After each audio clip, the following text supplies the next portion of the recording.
Bueno, pues significa que podemos volver un poquito a la normalidad, ¿no?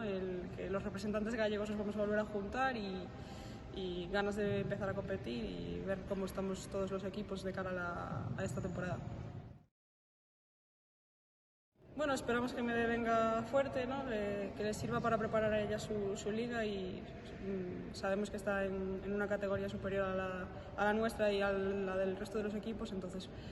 a priori debería de ser el favorito, pero bueno, nosotros vamos a competir, que nos sirva para prepararnos bien para el inicio de liga y a intentar por lo menos en la semifinal tenemos claro que queremos ir a ganarle y en la final, dependiendo también del equipo que traiga MB, pues ver si podemos incluso llegar a ganar o que nos sirva de entrenamiento, pero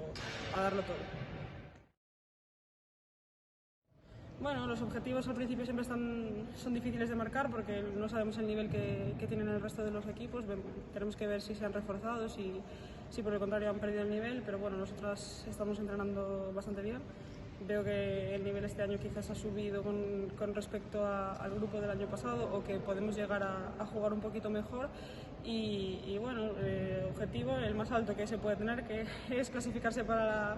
la Copa Princesa, es el primer objetivo que hay, siempre y cuando el nivel del resto de rivales no haya subido muchísimo y se permita, y si no, pues se irá adaptando a medida que vayan pasando las jornadas.